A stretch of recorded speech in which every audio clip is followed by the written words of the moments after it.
நம்பிக்கை நம்பிக்கை நம்பிக்கை நம்பிக்கை இல்லாமல் நாளை இல்லை.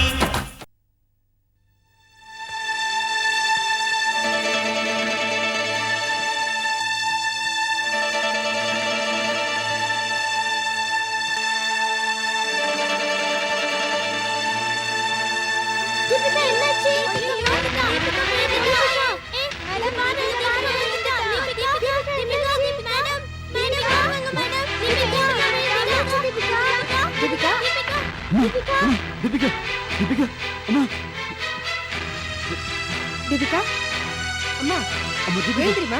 தீபிகா தீபிகா என்னமாச்சு மேடம் வாங்க. தீபிகா சின்ன குழந்தை இல்லையா, அவ மத்த குழந்தைங்களோட விளையாடணும்னு ஆசைப்படுறா. அவ உடல்நிலை கருதி மத்த குழந்தைங்களோட விளையாட விடலைன்னா அவ மனசு ரொம்ப பாடுபடும். நாம எவ்வளவுதான் குழந்தைங்களை கண்ட்ரோல் பண்ண முடியும்? டாக்டர் வேற தீபிகாவுக்கு உடனே ஆபரேஷன் பண்ணணும்னு சொல்றாரு. அவ்வளவு பணம் நான் ரெடி பண்ணி ஆகணும். என்ன பண்றதுன்னே தெரியல மேடம். ஏதாவது கருணை இல்ல மூலமா உதவி கேட்கலான்னா அதுக்கும் டைமே இல்லை. சரி பாப்போம். தீபிகாவை இன்னைக்கு ஒரு பெரிய டாக்டர் செக்அப் பண்றாரு. ஆபரேஷனை கொஞ்சம் தள்ளி வைக்கலாமான்னு கேட்டு பாப்போம். அதுக்குள்ள பணத்தை எப்படியாவது ரெடி பண்ணிடுங்க.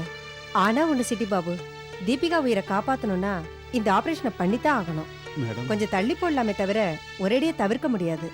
நான் எப்படியாவது பணத்தோட வரேன் மேடம். அது வரைக்கும் தீபிகாவை கொஞ்சம் கவனமா பாத்துக்கங்க. நீங்க கவலையே பட வேண்டாம். தீபிகா கூட எப்பவும் ஒரு ஆள் இருந்துகிட்டே இருப்பாங்க. சரி மேடம், நான் வரேன். வாங்க.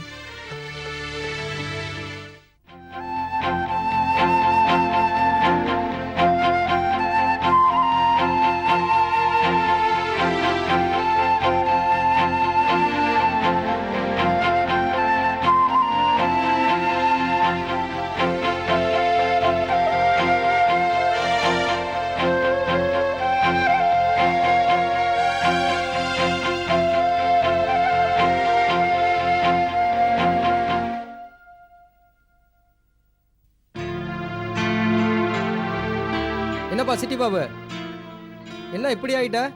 ஒரு காலத்துல நீ வந்தா உன்னை பார்த்து ஊரே நடுங்க. பழசையெல்லாம் பேசுறதுக்கு இப்ப நேரம் இல்லை மணி. ஒரு காலத்துல எல்லாருக்கும் சிம்ம சொப்பனமா இருந்த சிட்டி பாபு என்னைக்கோ செத்து போயிட்டான். அப்படி சொல்லாத சிட்டி பாபு. முதல்ல தண்ணிக்குள்ள இருக்கிற வரைக்கும் தான் அதுக்கு மதிப்பும் மரியாதையும். கரைக்கு வந்துட்டா அதுக்கு மதிப்பு கிடையாது. நம்ம கிட்ட வீச்செருவாலும் வெட்டிக்கத்தையும் இருக்கிற வரைக்கும் தான் நம்மள மதிப்பா மரியாதை கொடுப்பான். அதை கீழே போட்டுட்டா நம்மள ஒருத்தனும் சீண்ட மாட்டான். அந்த வாழ்க்கை வேணான்னு தானே நான் ஒதுங்கிட்டேன். மணி, நீ எனக்கு ஒரு உதவி பண்ண முடியுமா? என்ன சிட்டி பாபு? என் குழந்தை தீபிகா உடம்பு சரியில்லாம மரணத்தோட போராடிட்டு இருக்கா. என் கண்ணு முன்னாடியே அவளை பலி கொடுக்க நான் தயாரா இல்லை. எனக்கு அவசரமா 2 லட்சம் ரூபா தேவைப்படுது. எப்படியாவது அதை கொடுத்து உதவி பண்ண முடியுமா? என்னப்பா சிட்டி பாபு, 2 லட்சம் ரூபாய்க்கு நான் எங்க போறது? பெரிய லெவல்ல பெரிய ஆளுங்களை கடத்தி பணம் பறிக்கலானா போலீஸ்காரங்க சுட்டு போடுறாங்க. பெரிய தப்பு செய்யறதுக்கு பயமா இருக்கு. சிட்டி பாபு, உன்னை நினைச்சாவே எனக்கு பரிதாபமா தான் இருக்கு. பணம் வேணும்னா ஒரு வழி இருக்கு. சிந்தாமணின்னு ஒரு அம்மா ஒரு பொம்பளைய போலீஸ்ல கம்ப்ளைண்ட் கொடுக்காம நம்மளை கண்டுபிடிச்சு தர சொல்றாங்க. அந்த பொறுப்பு வேணா நான் உன்கிட்ட ஒப்படைக்கிறேன். நீ வேணா அந்த பொம்பளையை கண்டுபிடிச்சு கொடுத்து அந்த பணத்தை நீயே வாங்கிக்க. என்ன சொல்ற சிட்டி பாபு, சொல்லு. பழையபடி அடிதடின்னு போக வேண்டான்னு பார்க்குறேன். கத்தி எடுத்தவனுக்கு கத்தியால தான் சாவுங்கிற மாதிரி நான் என் கையில் எடுத்துக்கிட்ட வன்முறை தான் என் மனைவி உயிரை பறிச்சிடுச்சு. மறுபடியும் அந்த வழிக்கு போகணுமா? உன் குழந்தைய காப்பாற்றணும்னா வேற வழியில சிட்டி பாபு. இது ஒன்றும் அடிதடி கேஸ் இல்லை. ஒரு பொம்பளைய கண்டுபிடிச்சு கொடுக்கணும், அவ்வளவுதானே.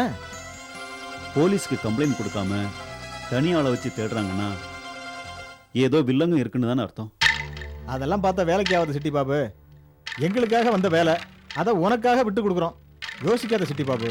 இந்த வேலையை நீ ஏத்துக்கிட்டு செஞ்சா உனக்கு நிறைய பணம் கிடைக்கும். என்ன சொல்ற? நாளைக்கே நான் எல்லாத்தையும் ஃபார்வர்ட் பண்ணிடுறேன். ஆமா, நாளைக்கு ஈவினிங் தானே? கண்டிப்பா வந்துடுறேன். ஓகே. வணக்கம். ஓகே, நான் அப்புறம் பேசுறேன். என்ன எதுக்காக வர சொன்னீங்க? சிந்தாமணியோட வீட்டுக்கு போகணுமா? இப்ப போக வேண்டாம், நான் சொல்லும்போது போனா போதும். நீங்க ரொம்ப ஸ்லோவா ஆக்ஷன் எடுக்கிறீங்க. என்னை விட்டு இருந்தா ஜெயில இருந்து ரிலீஸ் ஆன மறுநாள் அவளை குத்தி கொன்னு இருப்பேன். அப்படி குத்தி இருந்தா அதுக்கு அடுத்த நாளே நீங்க மறுபடியும் ஜெயிலுக்கு போக வேண்டியதுதான். போயிட்டு போறேன். என்ன பொறுத்த வரைக்கும் என் வாழ்க்கையில எல்லாத்தையுமே பறி கொடுத்துட்டு நிக்கிறேன். நீங்க பறி கொடுக்கல கங்கா, உங்ககிட்ட இருந்து எல்லாமே பறிக்கப்பட்டிருக்கு. அதனால தான் சொல்றேன், சிந்தாமணிய ஒரேடியா குத்திட்டு ஜெயிலுக்கு போறதுல எந்த பிரயோஜனமும் இல்ல. வைரத்தை வைரத்தால அறுக்கிற மாதிரி வஞ்சகத்தை வஞ்சகத்தால தான் முறியடிக்கணும். நீங்க திட்டம் போட்டு தீக்கிறதுக்குள்ள அந்த சிந்தாமணியோட காலமே முடிஞ்சிரும் போல இருக்கு. நீங்க அவளை ஒரேடியா கொன்னுடணும்னு ஆசைப்படுறீங்க.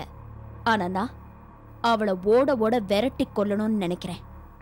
சிந்தாமணி எப்படி பழி வாங்குறதுங்கிறதுல உங்களுக்கும் எனக்கும் பெர்சன்டேஜ் வித்தியாசம் என்னவோ கொஞ்சம்தான். சரி, இப்ப நான் என்ன பண்ணணும்? எதுக்காக என்னங்க வர சொன்னீங்க? சிந்தாமணிக்கு எதிரா எல்லா சக்தியும் இப்ப நான் திரட்டிக்கிட்டு இருக்கேன். கூடிய சீக்கிரம் தாக்குதல் ஆரம்பமாயிடும். அதுக்கு தயாரா இருங்கன்னு சொல்லத்தான் உங்களை இப்ப வர சொன்னேன். அது வரைக்கும் நம்ம கெஸ்ட் ஹவுஸ்ல ரெஸ்ட் எடுங்க. அந்த சிந்தாமணி அழிஞ்சாதான் எனக்கு ஓய்வு. அவசரப்படாதீங்க கங்கா. உங்களுக்கு ஒரு கதை தெரியுமா? சூரபத்மன் ஒரு அசுரன். ரொம்ப அகம்பாவம் பிடிச்சு அட்டகாசம் பண்ணிக்கிட்டு தெரிஞ்சான். எல்லாரும் முதல்ல போய் சிவபெருமான்ட்டு தான் கம்ப்ளைண்ட் பண்ணாங்க. அவர் நினைச்சிருந்தா ஒரே நிமிஷத்துல அவனை அழிச்சிருக்க முடியும். ஆனா அவர் அப்படி பண்ணல. ஏன் தெரியுமா? எல்லாம் வல்ல சிவனால தானே நம்ம அழிஞ்சோம். இந்த உலகத்துல நம்மள அழிக்க வேற யாருமே இல்ல அப்படிங்கிற அகம்பாவம் அவன் மனசுல இன்னும் வரக்கூடாது அப்படிங்கிற காரணத்தினாலதான் முருகனை இந்த உலகத்துக்கு குழந்தைய அமைச்சாரு. ஒரு குழந்தைனால அழிஞ்ச சூரபத்மனுக்கு அவன் அகங்காரமோ அகம்பாவமோ சேர்ந்து அழிஞ்சுது. கவிதை எழுந்த போது மட்டும் இல்ல, கத்தியால குத்தும் போதும் ஒரு அழகு இருக்கணும்னு நினைக்கிறவனா. அதுக்கான வியூகத்தை இப்ப நான் அமைச்சுக்கிட்டு இருக்கேன். அதனால கொஞ்ச நாள் பொறுமையா இருங்க.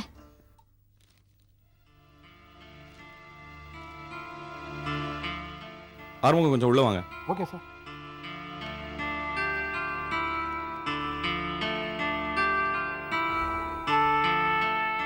சார், ஆர்முகம், ராம்கோபால் கம்பெனிக்கு நம்ம கொடுத்துருக்கிற 10 லட்ச ரூபா செக் நாளைக்கு கிளியரன்ஸுக்கு வருது. ஸோ சுந்தரம் அண்ட் கம்பெனிலேருந்து நமக்கு வந்திருக்கிற டிடியை பேங்க்கில் போட்டுருங்க. சார், ராம்கோபால் கம்பெனிக்கு நாம் கொடுத்துருக்கிற 10 லட்ச ரூபா செக்கை உடனே ஹானர் பண்ணணும்னு இப்போ ஒன்றும் அவசரம் இல்லை சார். லேபர்ஸ்க்கெல்லாம் தீபாவளி போனஸ் இன்னும் கொடுக்காம இருக்கிறதுனால எல்லோரும் ரொம்ப கோபமாக இருக்காங்க சார். அதனால் இப்போ வந்திருக்கிற இந்த பணத்தில் எல்லாருக்கும் தீபாவளி போனஸ் கொடுத்துருங்க சார். அவங்க கம்பெனிக்கு அப்புறம் பார்த்துக்கலாம் சார். ஒர்க்கர்ஸ்க்கு தீபாவளி போனஸ் கொடுக்காதது எனக்கும் வருத்தமாக தான் இருக்குது ஆர்முகம். எப்போவுமே தீபாவளிக்கு 1 மாதம் இருக்கும்போதே போனஸை கொடுத்துருவோம். இந்த வருஷம் தான் கொஞ்சம் தள்ளி போகுது. ஃபண்ட்ஸ் டைட்டாக இருக்குல்ல சார். போனஸ் கொடுக்காம இன்னும் நாளை தள்ளி போட்டுக்கிட்டே போனால் அந்த தெய்வ சிகாமணி லேபர்ஸ் எல்லாம் தூண்டி விட்டு ஸ்ட்ரைக்கு அது இதுன்னு பிரச்சனை பண்ணிடுவானோன்னு எனக்கு பயமாக இருக்குது சார். எனக்கு அதை பற்றியெல்லாம் கவலை இல்லை ஆர்முகம். பாவம் நம்மக்கிட்ட வேலை பார்க்குற ஒர்க்கர்ஸுக்கு பணம் தர முடியலையே அப்படிங்கிற வருத்தம் தான் எனக்கு இருக்குது சார். நீங்களே ராம்கோபால் கம்பெனிக்கு நேரடியாக ஃபோன் பண்ணி இன்னும் 10 நாள் கழிச்சு செக்கை போடுங்கன்னு சொன்னால் அவர் ஒத்துக்குவார் சார். அது சரியாக வருமா ஆர்முகம்? முன்னாடி ராம்கோபால் பிஸ்னஸை பார்த்துட்டு இருந்தாரு. அப்போ இந்த மாதிரி விஷயத்தெல்லாம் பெருந்தன்மையாக ஒத்துப்பாரு. நந்தினி பொறுப்பேற்றுக்கிட்டதுக்கு அப்புறம் நமக்கும் அந்த கம்பெனிக்கும் டேர்ம்ஸ் சரியா இல்லையே. அதனால் என்ன சார், நீங்களே ராம்கோபால் சாருக்கு நேரடியாக ஃபோன் பண்ணி விஷயத்தை சொன்னீங்கன்னா கண்டிப்பாக அவர் ஒத்துக்குவார் sir. He is very nice man. சரி ஆர்முகம், நான் பேசுகிறேன். நீங்கள் போய் போனஸ் லிஸ்ட்டை ரெடி பண்ணுங்க. சரி சார். 1 ஹவரில் என் டேபிளுக்கு அனுப்புங்க. Okay sir. ம். ஹாய் நந்தினி. என்னப்பா, கிளப்ல இருந்து வரீங்களா? ஆமாம்மா, அங்க இருக்க பிடிக்கவே இல்லை. உன்னை பார்க்கணும்னு தோணுச்சு, உடனே ஓடி வந்துட்டேன். ஹலோ. ஹலோ நந்தினியா? நான் வசந்த் பேசுகிறேன். இங்கிலீஷ்ல மரியாதையா மேனேஜிங் டைரக்டர்னு கூப்பிடுங்க. இல்ல தமிழ்ல முதலாளி அம்மான்னு கூப்பிடுங்க. இப்படி மொட்டையா நந்தினின்னு கூப்பிடுறது எனக்கு பிடிக்கல. சரி, எப்படி கூப்பிடணும்னு அப்புறம் முடிவு பண்ணிக்கலாம். ராம்கோபால் சார் இருக்காரா? அப்பா இங்கதான் இருக்காரு. ஆனா கம்பெனி விஷயம் எதுவா இருந்தாலும் என்கிட்டயே பேசலாம். திடீர் முதலாளிக்கு வியாபார நுணுக்கங்கள் எல்லாம் புரியாது. ஆமாமா, வாழ்க்கையில வியாபாரம் பண்ணலாம். ஆனா வாழ்க்கையே வியாபாரமா நினைக்கிறவர் இல்ல நீங்க. உங்க அளவுக்கு வியாபார திறமை எனக்கு பத்தாதுதான். இப்போ உங்களுக்கு என்ன வேணும்? நான் உங்களுக்கு கொடுத்துருக்கிற 10 லட்ச ரூபா செக்கை ஒரு 10 நாள் தள்ளி போடணும். இதை பற்றி நான் மிஸ்டர் ராம்கோபால் கிட்ட பேசணும். அவ்வளவுதான் விஷயமா? எங்க அப்பா என்னை நம்பி பல கோடி ரூபாய் சொத்தை என்கிட்ட ஒப்படைச்சு எனக்கு அப்சல்யூட் பவர் கொடுத்துருக்காரு. ஸோ எதுவா இருந்தாலும் முடிவு பண்ண வேண்டியவ நான். சரி, இருட்டில் இருக்கும்போது திடீர்னு பவர் வந்தா கொஞ்சம் கண்ணு கூச தான் செய்யும். எப்பவுமே என்னை இருட்டில் வச்சு பார்க்கணும்னு தானே ஆசைப்பட்டீங்க. பவர் வரும்னு நீங்க எதிர்பார்க்கல. உங்ககிட்ட நான் அதிக நேரம் பேச முடியாது. குழந்தை மாதிரி பேசுறீங்க. You wrong. குழந்தை மாதிரி பேசல, குழந்தைக்காக பேசுறேன். ஏன் குழந்தைக்காக? இதை பாருங்க, எனக்கு அதிகம் டைம் இல்லை. நேரா விஷயத்துக்கு வருமா? பாத்தீங்களா, குழந்தை விஷயத்தை எடுத்ததும் உடனே தப்பிக்க பாக்குறீங்களே. சரி சொல்லுங்க. நானும் அம்மாவும் கையெழுத்து போட்டு கொடுத்த செக்கை நாளைக்கு பேங்க்ல போட வேண்டாம். தீபாவளி போனஸ் கொடுக்க வேண்டியிருக்கு. தீபாவளி நரகாசுரனை அழிச்ச திருநாள்.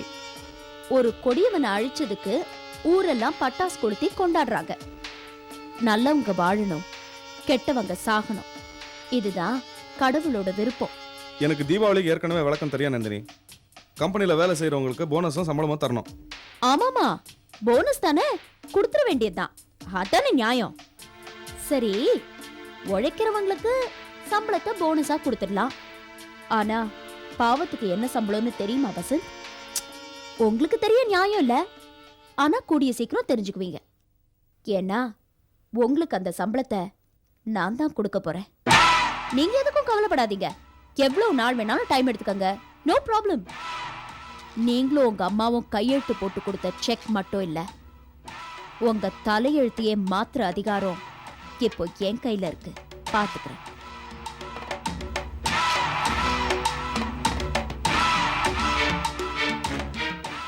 வசந்தோட கம்பெனி ஆட்டம் காண ஆரம்பிச்சிடுச்சுப்பா.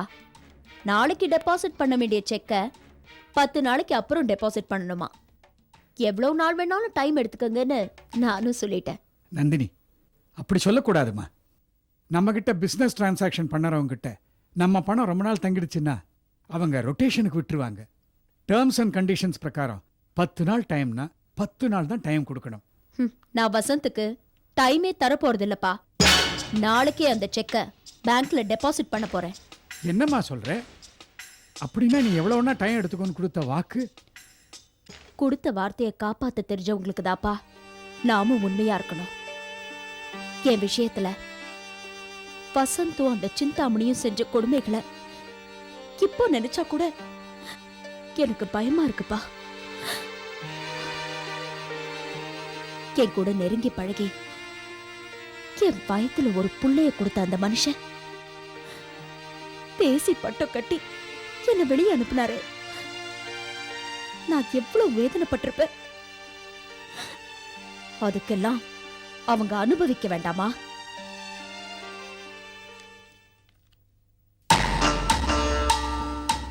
Malini, come here.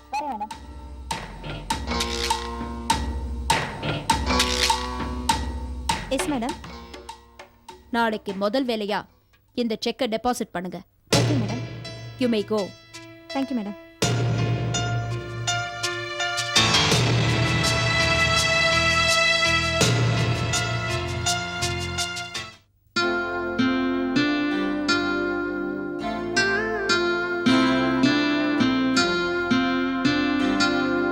இங்க வச்சுருங்க செல்லப்பா. சரிங்கம்மா. Okay, right. Ah, okay. Hmm, yeah, சரி. ம், வசந்த் எப்போ வந்த? நான் அப்புறம் பேசுகிறேன். இப்போதாம்மா. எங்கே போயிட்டு வரீங்க? தீபாவளி நெருங்கிடுச்சு இல்ல, அதான் துணி எடுத்துட்டு வந்தேன். மா, உனக்கே உடம்பு சரியில்லை, நீ எதுக்குமா போன? அருணா கூட யாரையாவது அனுப்பியிருக்கலாம், இல்லை நானே போய் வாங்கிட்டு வந்திருப்பேன். நீ ரொம்ப ஸ்ட்ரெயின் பண்ணிக்க கூடாதுமா. இருக்கட்டும்பா, நீ பாவம் நிறைய சுமைகளை தலைக்கு மேல தூக்கி வச்சிட்டு இருக்க. இதுல வீட்டு பாரத்தை வேற சுமக்கணுமா? வருஷம் நானே போய் வாங்கிட்டு வந்தாதான் எனக்கு திருப்தி. உனக்கு எடுக்கிறதுல இருந்து வீட்டு வேலைக்காரங்களுக்கு எடுக்கிற வரைக்கும் நானே பார்த்து எடுத்துட்டு வந்திருக்கேன்.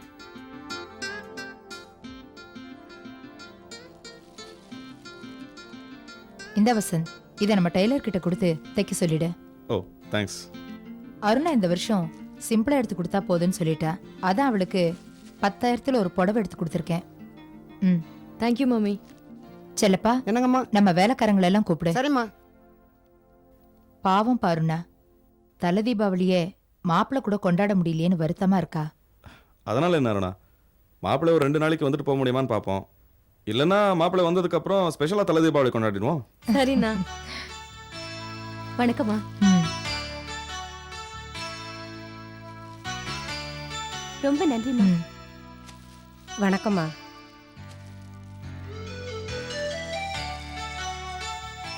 நன்றிம்மா. செல்லப்பா அம்மா இது உனக்கு. ரொம்ப நன்றிம்மா. இது புதுசா கல்யாணம் ஆன உன் பொண்ணுக்கு. சரிம்மா தலை தீபாவளிய என் பேர் சொல்லி கொண்டாட சொல்லு. சரிங்கம்மா, இன்னைக்கே கொடுத்துட்றேம்மா. இது மாப்பிள்ளைக்கு. மாப்பிள்ளை வெளிநாட்டுக்கு போயிருந்தாலும் சென்டிமெண்ட்டா அவருக்கும் எடுக்கணும்னு அருணா சொல்லிட்டா. இதை மாப்பிள்ளை போட்டுக்கிட்டோம்.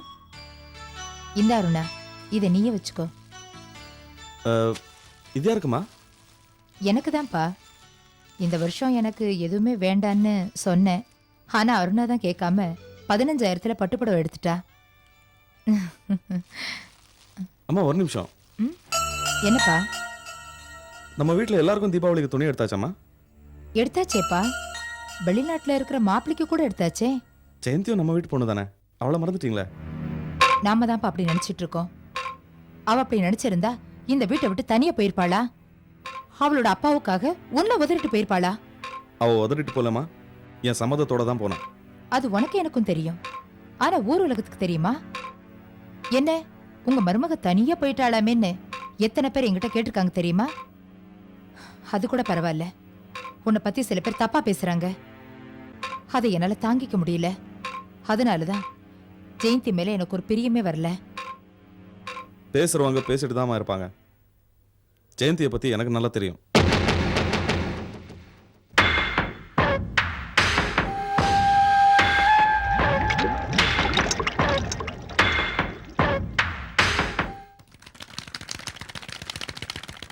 நந்தினி, எப்ப பார்த்தாலும் இப்படி ஆபீஸ் வேலையை கவனிச்சிட்டு இருந்தா உன்னை பத்தியும் கொஞ்சம் கவனிச்சுக்கணும்மா. அடிக்கடி டயத்துக்கு சாப்பிடணும், அடிக்கடி செக்கப்பும் பண்ணிக்கணும். எனக்கு என்னப்பா குறைச்சல்? நீங்க இருக்கும்போது எனக்கு என்ன கவலை? Good morning madam. Good morning madam. Madam, நம்ம எதிர்பார்த்தபடியே சிந்தாமணி மேடமும் வசந்த் சாரும் கையெழுத்து போட்டு கொடுத்த செக்கு பவுன்ஸ் ஆயிடுச்சு மேடம். இப்போதான் பேங்க் போயிட்டு வரோம் நாங்கள். இந்தாங்க மேடம் செக்கு.